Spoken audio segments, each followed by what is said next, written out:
이 창세기 말씀에서 우리가 굉장히 중요한 부분이 무엇이냐면 하나님의 창조, 그 창조가 얼마나 구체적이었고 체계적이었는가를 우리가 아는 것이 중요합니다. 그래서 그것을 지난 시간에 우리가 첫 번째 시간에 나누었고요. 오늘은 두 번째 시간입니다. 오늘은 창세기에 나오는 죄에 대하여서 어떻게 죄가 시작됐고 또 죄가 존재하게 된 그 근본은 무엇이냐라는 부분을 우리가 함께 나누려고 합니다. 이 노벨이 이름이 알프레드 노벨인데 이 다이너마이트를 발명한 사람입니다. 그래서 맨 처음에 다이너마이트를 이 화약을 통해서 이렇게 그 폭발을 실험해보고 그 다음에 이 위력이 점점 세지면서 기대했던 것은 이제 만약에 안반에 있는 터널을 뚫는다든지 아니면 어떤 큰 돌을 깬다든지 아니면 건축물을 다시 짓기 위하여서 그 건축물을 다시 부순다든지 이런 걸 사람이 부수려면 너무나 이 큰 노동이 들어갔기 때문에 그것을 효과적으로 단숨에 이룰 수 있는 도구로서 다이너마이트가 이제 완성이 됐습니다. 그런데 이후에 이 다이너마이트가 가장 활발하게 사용된 곳이 어디였냐면 바로 전쟁이었습니다. 총이 만들어지고 대포가 만들어지고 무기가 계속해서 만들어진 것이죠. 그러다 보니 이 노벨이 다이너마이트의 발명가로서 이제 그런 의도까지는 아니었지만 자신이 발명한 것으로 너무나 많은 사람이 희생되고 죽음을 맞이하게 됐으니까 그에게 어떠한 호칭이 붙었냐면 이제 그가 죽는다면 이런 호칭이 붙는다는 것이죠. 죽음의 상인, 죽음을 거래한 사람. 그러니까 다이너마이트가 아니라 죽음을 거래한 사람이다라는 이제 호칭이 붙게 되는 것을 노벨이 너무나 슬퍼하고 그 부분을 어떻게 해서든지 바꾸기를 원했습니다. 그래서 노벨이 죽으면서 이 유언에 남긴 것이 바로 인류에 공헌하는 사람들에게 이제 그 상을 주어서 격려하고 그러한 부분들이 잘 더 활성화될 수 있도록 이제 만들어 달라고 해서 지어진 상이 바로 아시는 것처럼 노벨상이죠. 그래서 올해도 노벨상의 그 의학상 부분의 생물학 쪽에 이 노벨상 받은 사람이 요즘은 AI 때문에 아주 상상하기 힘든 아주 세밀한 영역까지 이제 연구하고 또 굉장히 큰 그런 인류에 공헌하는 그런 성과들을 내고 있습니까? 좋은 성과를 내고 있는 것이죠. 문학적으로나 아니면 생물학적으로나 과학적으로 많은 부분들의 발전에 그 기여를 하고 있습니다. 그러니까 그때 노벨이 자신도 알지 못했고 이럴 줄 몰랐다고 생각했던 분이 바로 이 다이너마이트를 발명했다는 것이 이렇게 인류에게 큰 피해를 입힐 줄 몰랐다는 것이죠. 그런 일이 벌어질 줄 몰랐기 때문에 그 일에 대하여서 이제 마지막에 어떻게 해서든지 그러한 것을 만회할 수 있는 것이 무엇인가에 대한 고민을 할 수밖에 없었습니다. 이제 인류가 하나님으로부터 창조되었을 때, 우리가 하나님의 은혜로 이 창조되었을 때 우리 가운데 한 고민이 생겼습니다. 우리 가운데 큰 문제가 생겼습니다. 그것이 바로 오늘 주제인 죄에 대한 문제입니다. 이 죄는 히브리어로 하타라는 단어입니다. 하타라는 단어가 이 히브리어에서 원어에서 죄라는 단어입니다. 아마 많이 들으셨겠지만 이 죄의 원어의 뜻은 뭐냐면 빗나가다라는 뜻입니다. 빗나가다. 특별히 화살을 쐈을 때에 화살이 관역에서 벗어나는 것을 이제 하타라고 부르는 것이죠. 그게 죄라는 단어의 근원입니다. 그러니까 관역을 벗어나다라는 것이 죄라는 단어의 원뜻이라는 것이죠. 그렇다면 우리가 짓는 죄가 관역을 벗어나는 것이다 라는 의미라면, 거기에서 이제 우리가 죄라는 단어를 이해할 수 있다면 그 관역은 무엇이냐, 맞춰야 되는 관역, 그것이 무엇이냐면 그 관역이 바로 창세기 1장 27절에 나오는 것처럼 하나님의 형상입니다. 우리는 하나님의 형상대로 지음을 받았다는 것이죠. 그런데 하나님의 형상대로 지음 받았다는 것이 단순히 눈이 두 개고 코가 하나고 입이 하나고 뭐 팔이 두 개고 이런 우리가 갖고 있는 모양만을 의미하는 것이 아니라 그 형상이라는 것은 하나님의 이미지입니다. 하나님의 성품이라는 것이죠. 그렇기 때문에 하나님이 영이시기 때문에 우리가 영적인 존재로 지음을 받았고 그게 생기를 불어넣어 주셨고 또 우리는 하나님의 성품 또한 하나님의 그런 형상이라고 말씀하시는 하나님의 계획하신 가운데 우리가 있다라는 말씀입니다. 그게 바로 관역이라는 것이죠. 우리를 지으신 목표고 목적이라신 목적입니다. 그리고 또 하나는 뭐냐면 바로 하나님의 뜻입니다.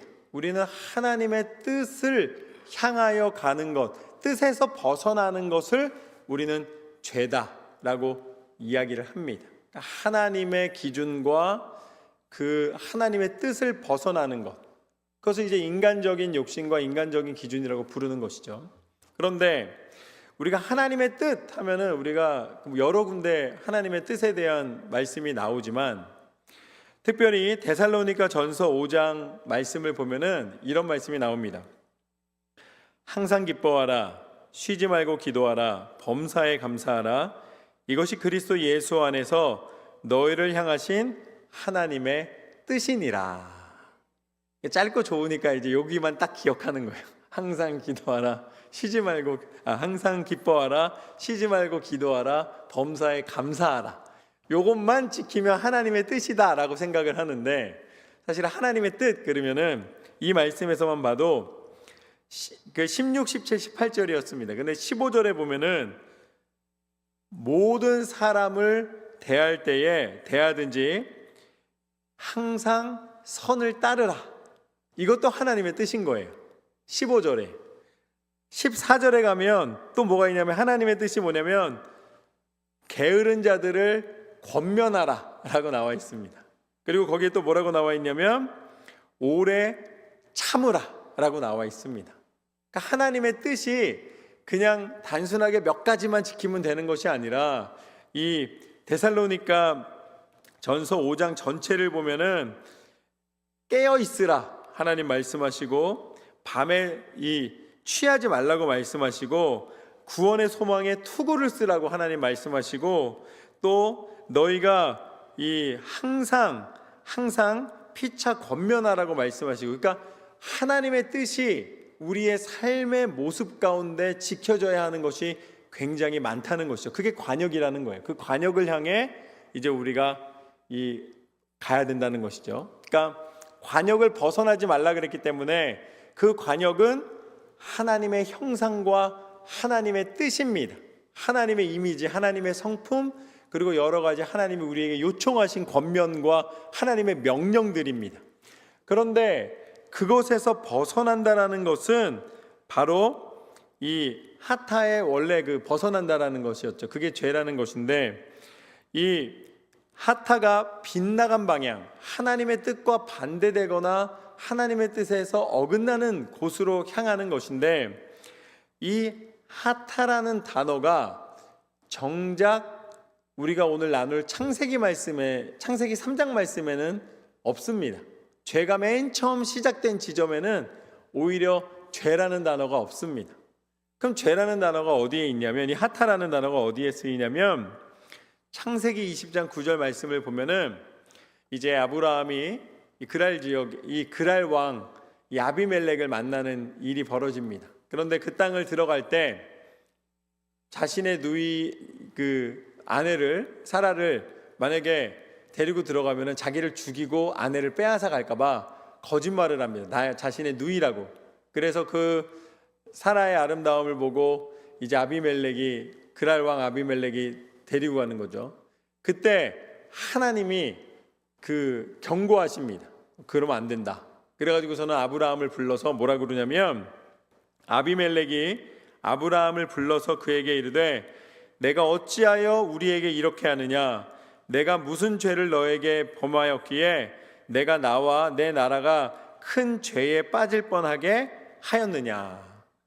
아니 너랑 나랑 무슨 원수지간이길래 나에게 하타하게 할 뻔했냐 이렇게 물어보는 거예요. 나를 죄짓게 할 뻔했냐라고 이야기를 하는 것이죠. 그러니까 본래 진실과 다른 곳으로 왜 이야기하고 나로 하여금 실수하게 하였느냐라고 이야기하는 장면이 나옵니다. 그리고 또 창세기 39장 9절 말씀을 보면은 이제 요셉이 애굽으로 팔려가서 이 보디발의 집에서 이제 집사로 일을 합니다. 그러면서 신뢰를 얻어서 모든 것을 일을 하는데, 그때 이 보디발의 아내가 요셉을 유혹하려 합니다. 그때 요셉이 뭐라 그러냐면, 이 집에는 나보다 큰 이가 없으되 주인이 아무것도 내게 금하지 아니하였어도 금한 것은 당신뿐이니 당신은 그의 아내임이라. 그런즉 내가 어찌 이 큰 악을 행하여 하나님께 죄를 지으리이까? 내가 어떻게 하나님 앞에 하타하리이까? 이렇게 이야기하는 거예요. 그러니까 죄를 짓는다는 것은 자신에게 주어진 방향에서 벗어나서 이 실수하거나 하나님의 뜻에 반대되는 행동을 한다는 것을 의미합니다. 그러니까 죄라는 단어의 이 의미는 그렇다는 것이죠. 그러면 그 죄의 시작점이, 비록 죄라는 단어는 사용이 되지 않았지만 오늘 창세기 3장 말씀에서 이 창조의 시대에 이제 벌어진 일이라는 것입니다.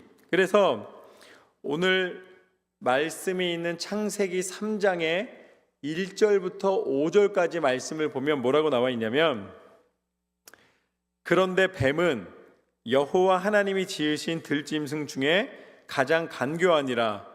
뱀이 여자에게 물어 이르되 하나님이 참으로 너희에게 동산 모든 나무의 열매를 먹지 말라 하시더냐. 여자가 뱀에게 말하되 동산나무의 열매를 우리가 먹을 수 있으나 동산 중앙에 있는 나무의 열매는 하나님의 말씀에 너희는 먹지도 말고 만지지도 말라 너희가 죽을까 하노라 하셨느니라. 뱀이 여자에게 이르되 너희가 결코 죽지 아니하리라.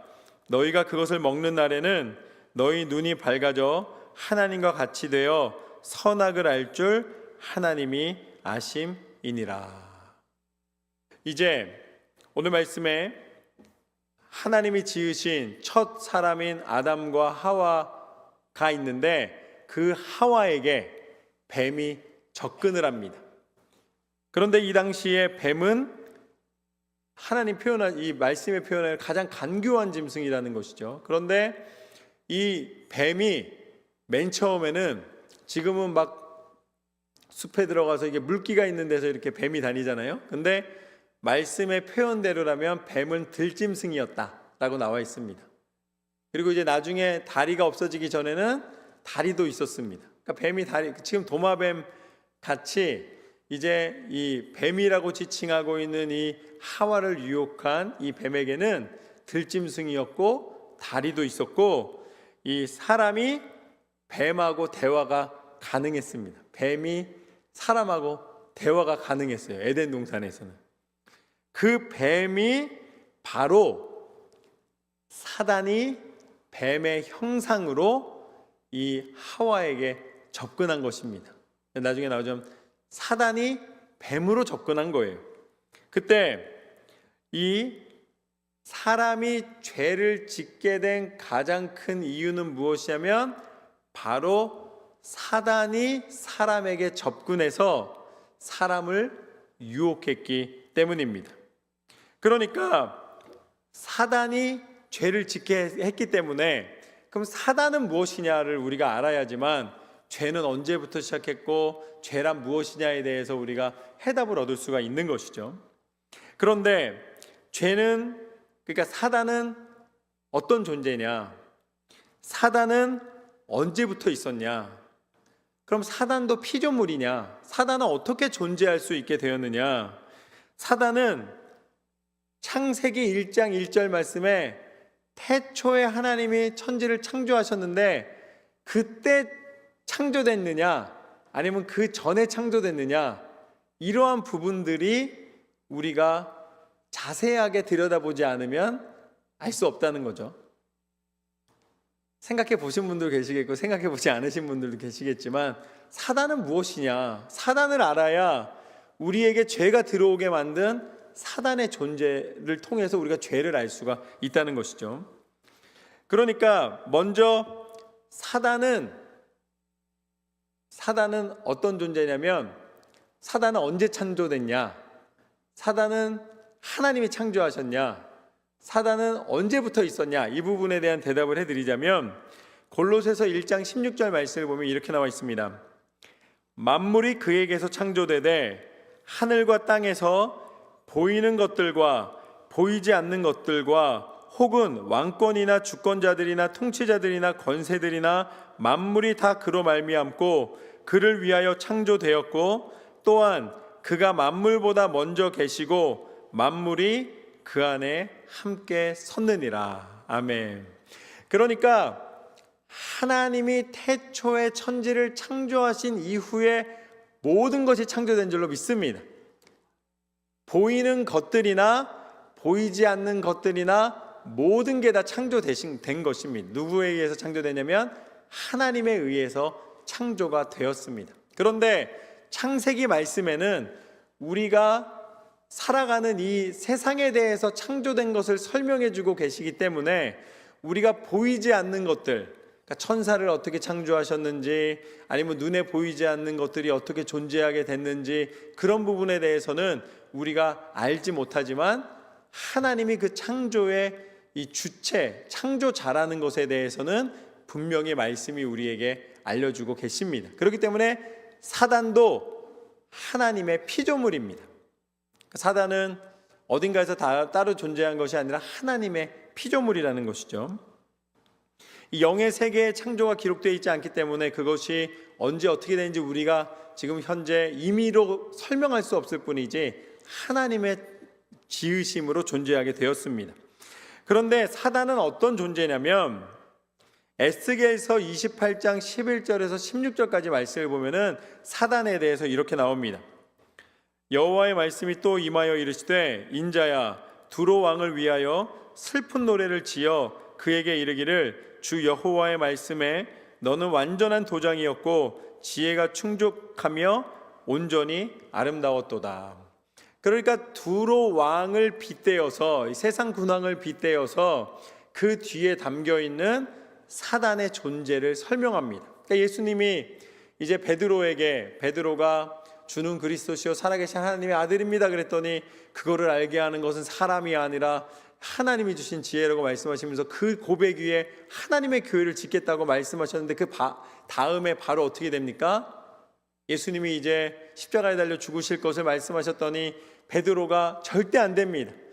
인간적인 눈으로 보면은 베드로가 그 선생님을 위하는 말을 하는 거예요. 또 한편으로는 선생님이 안 계시면 나는 어떡합니까? 라고 고백하는 것이기도 하죠. 그때 예수님이 조금 전에 그렇게 칭찬했던 베드로에게 뭐라고 이야기합니까? 사단아 물러가라 라고 말씀하십니다. 그러니까 베드로가 사단이 아니라 베드로를 움직이는 사단의 존재를 빗대어 이야기하신 것처럼 에스겔서 28장 말씀에 보면은 이 두로 왕을 빗대어서 이 사단의 존재에 대해서 설명을 해주십니다. 그런데 뭐라고 설명해 주시냐면 내가 옛적에 하나님의 동산 에덴에 있어서 각종 보석 곧 홍보석과 황보석과 금강석과 황옥과 홍마노와 창옥과 청보석과 남보석과 홍옥과 황금으로 단장하였으며 그러니까 세상의 화려함을 다 갖췄다는 것이죠. 내가 지음을 받던 날에 너를 위하여 소고와 비파가 준비되었도다. 그래서 우리가 그 사단을 가리킬 때 이 사단이 타락함으로 그 찬양의 역할이 사람에게 왔다라고 이야기하는 부분이 바로 이제 이런 부분입니다. 그러면서 뭐라고 이야기하냐면 너는 기름 부음을 받고 지키는 그룹이며 내가 너를 세움에 내가 하나님의 성산에 있어서 불타는 돌들 사이에 왕래하였도다. 그러니까 하나님이 만드신 그룹, 그 창세기 1장에 기록되어 있진 않지만 하나님이 지으신 천사들이 있다는 거예요. 영적인 존재들이 있다는 것이죠. 그러니까 사단은 그 영적인 존재 중에 있었다는 것을 하나님이 알려주십니다. 그러면서 뭐라고 말씀하시냐면 내가 지음을 받던 날로부터 모든 길에 완전하더니 마침내 내게서 불의가 드러났도다. 내 무역이 많으므로 내 가운데에 강포가 가득하여 내가 범죄하였도다. 너 지키는 그룹아, 그러므로 내가 너를 더럽게 여겨 하나님의 산에서 쫓아냈고 불타는 돌들 사이에서 멸하였도다. 아멘. 그러니까 사단은 어떤 존재냐면 그 영적인 존재인데, 이제 성경에 우리가 이해할 수 있는 표현으로 하자면 그룹, 천사인데, 근데 그가 불의를 행하게 되고 그가 범죄하게 되었다는 거예요.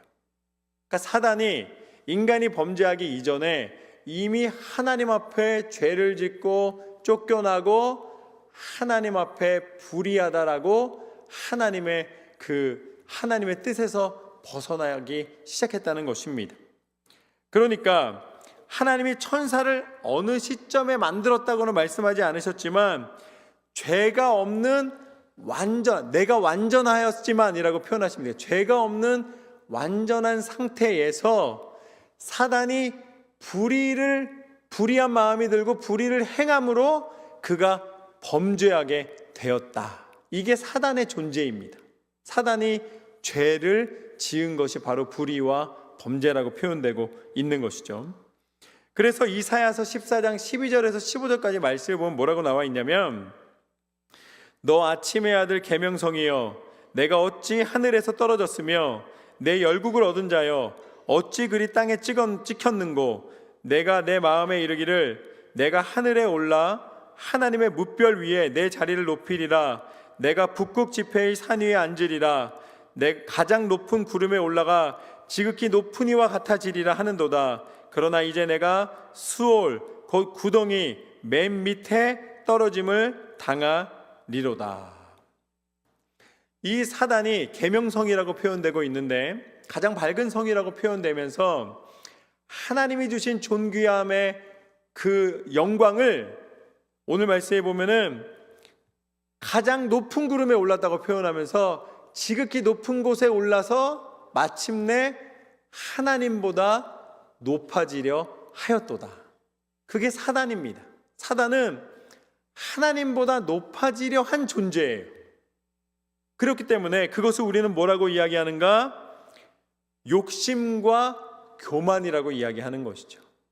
욕심과 교만이, 내가 하나님보다 더 많은 권한과 내가 하나님보다 더 높임을 다 받고 싶은 욕심과 교만이 불의가 되었고, 그것이 하나님이 범죄하였다라고 사단을 심판하신 이유가 되었다는 것입니다. 그래서 그렇게 범죄한 그 죄를 지은 사단의 마지막은 무엇이냐면, 말씀에 뭐라고 나왔냐면, 내가 수올 곧 구덩이 맨 밑에 떨어짐을 당하리로다. 사단이 범죄함으로 말미암아, 그의 욕심과 교만으로 말미암아 사단에게 준비된 것이 무엇이냐면 바로 스올, 우리가 이야기하는 바로 지옥입니다. 그러니까 지옥은 누구를 위해 있는 거냐면, 지옥은 바로 사단을 위해 있는 것입니다. 그러면 하나님이 지옥을 만드셨는가? 조금 이거 먼저 좀 당겨와서 말씀을 드리면, 하나님이 지옥을 만드셨는가?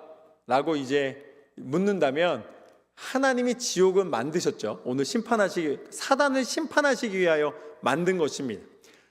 사람을 위하여 만든 것이 지옥이 아니라, 사단이 범죄하였을 때 그 사단을 심판하시고 벌 주시는 곳으로 만든 곳이 지옥이에요.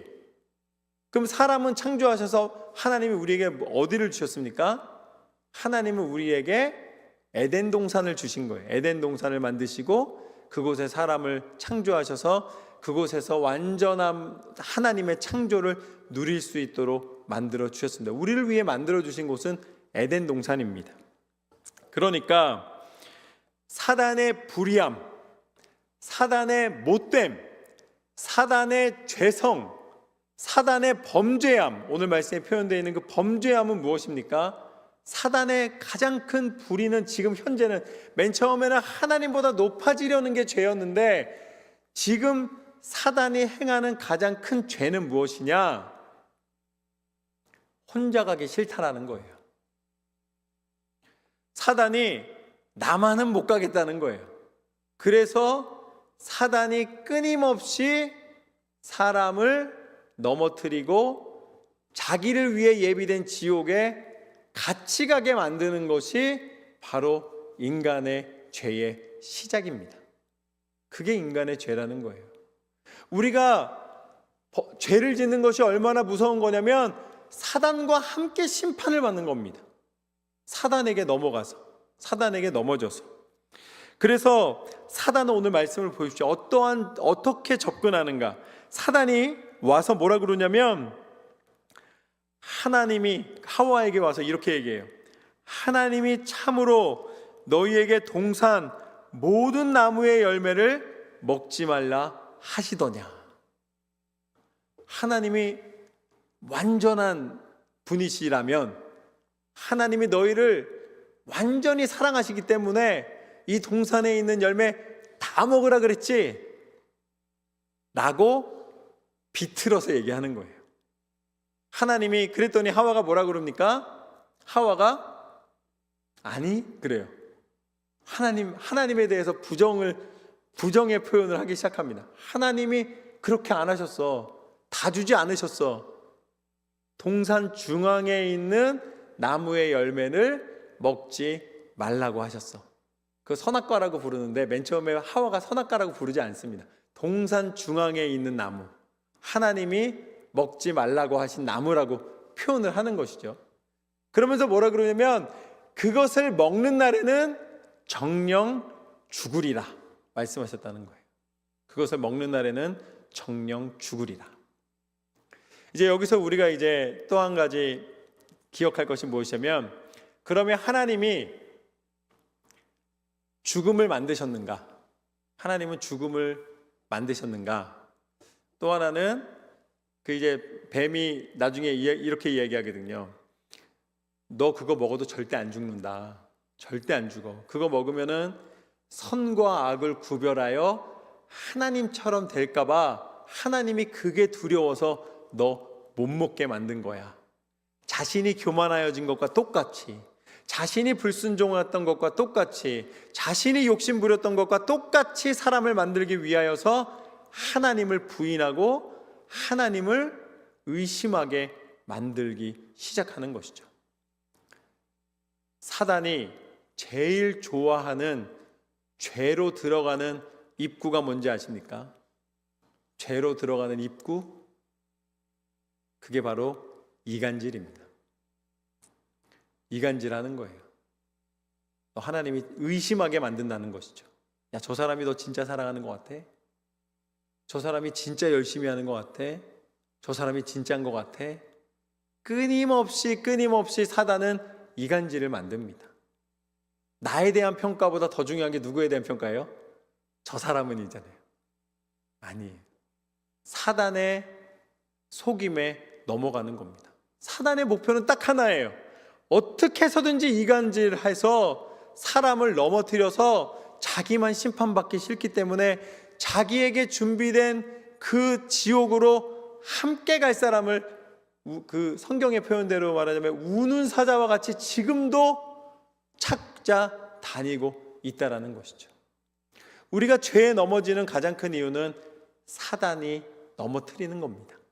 사단이 접근해서 우리의 마음을 흔들어 놓는 것이죠. 그런데 사람과 사람의 이간질을 통해서 사람이 시험 들고 마침내 어떻게 되는가? 그 사람의 인생이 불신앙으로 가게 만듭니다. 아, 교회가 왜 이래? 아니, 성도가 왜 신자가 왜 이래? 아니, 직분자가 왜 이래? 아니, 믿는 사람이 왜 이래? 나는? 이라고 다시 한번 물어봐야 돼요. 계속적으로 평가하고, 계속적으로 의심하고, 계속적으로 불평하고 원망하고, 끊임없이 우리 안에 분열과 우리 안에 미움과 우리 안에 다툼을 일으켜서 인간과 인간관계를 끊어놓는데 인간관계에 관심이 없어요. 사단이 우리가 서로 미워하는 거 좋아하긴 좋아하지만 사실상은 그것도 관심이 없습니다. 사단의 마지막 목표는 무엇이냐면 그것을 통해 하나님과 단절시키는 거예요. 하나님과 단절되기를 사단은 원합니다. 왜냐하면 같이 가야 되니까. 사단에게 준비된 심판의 길에서 벗어나는 유일한 길은 우리가 하나님의 형상대로 지음받았다는 그 관역을 회복해야 될 줄로 믿습니다. 하나님의 뜻을 쫓아가는 것이 우리에게 인생의 행복이고 우리 인생의 본질이고 우리 인생의 생명임을 회복해야 될 줄로 믿습니다. 하나님은 악을 짓지 않으셨어요. 하나님은 악을 창조하지 않으셨습니다. 하나님의 선함이 없어진 상태가 악이에요. 하나님은 죽음을 만들지 않으셨습니다. 정령 죽으리라는 것을 알면서도 스스로가 생명이 멈추는 것을 알면서도 사단과 똑같은 불의함과 불순종을 행하였을 때에 생명이 사라진 것을 죽음이라고 우리가 부를 뿐이지 하나님이 죽음을 만드신 것이 아닙니다. 우리에게 벌어진 일은 육신의 죽음일 뿐이에요. 우리가 육신을 입고 있는 이 육신의 심장이 멈추고 호흡이 끝날 뿐이지 우리는 하나님이 생기로 영원한 생명의 존재로 만들어 주신 줄로 믿습니다. 내가 솔직히 강아지가 어떻게 되는지 알지는 못하지만 그 성경에 나와 있는 그걸 그대로 토대로 하자면 강아지는 생기로 지어지지 않았기 때문에 영적인 존재라고 우리가 부르지 않지 않습니까? 그러니까 동물에 대해서는 모르겠습니다. 그렇지만 최소한 말씀에 나와 있는 대로 하나님의 형상대로 지음받은 우리에게는 세상의 죽음이 우리를 손댈 수 없습니다. 그러니까 육신은 죽어요. 육신은 누구나 다 죽게 되어 있습니다. 아무도 예외가 없습니다. 그런데 정말 죽음은, 하나님이 슬퍼하시는 정말 죽음은 무엇이냐면 영의 죽음입니다. 하나님은 우리에게 무엇을 예비해 주셨냐면 우리의 영이 이제는 예수 그리스도께서 그 처소를 예비하셔서 우리 가운데 영원한 생명의 땅을, 비록 에덴에서는 우리가 실패했지만 예수 그리스도의 이름의 권세로 우리를 회복시키셔서 우리에게 그 에덴 동산과 같이 완전한 하나님의 나라를, 새 예루살렘, 그 새 하늘과 새 땅을 우리 가운데 예비하여 주신 줄로 믿습니다. 이단들이 이상하게 갖다 써가지고 그 단어들이 물들었는데 하나님이 예비해 주신 단어예요. 새 하늘과 새 땅과 새 예루살렘, 하나님의 나라가 우리 가운데 예비된 줄로 믿습니다. 그런데 정작 죽음은 무엇인가? 사단과 함께 지옥에 가는 것입니다. 저는 우리의 삶이 하나님이 그 만들어주신 관역에 정확하게 하나님이 원하시는 방향대로 삶으로써 하나님이 기뻐하시는 완전한 창조의 회복, 우리 가운데 예비된 하나님 나라의 소망으로 살아가는 삶이 되시기를 주님의 이름으로 축원합니다. 이제는 사단의 모든 유혹과 괴계를 과감하게 결단하시고 물리치시기를 주님의 이름으로 축원합니다. 예수 그리스도의 이름으로 명하노니 사단아 물러가라. 할렐루야. 그러면은 여러분, 미움을요 아무리 내 마음을 다스려도 안 없어집니다. 예수님의 이름으로 끊어내셔야 돼요. 예수님의 이름으로 물리치셔야 됩니다. 모든 연약함과 모든 우리의 마음을 흔들어 놓는 어둠에 대하여 선포하시길 주님의 이름으로 축원합니다. 그것이 우리를 만드신 하나님의 창조의 능력과 섭리와 은혜입니다. 그 놀라운 은혜로 날마다 승리하시기를 주님의 이름으로 축원합니다.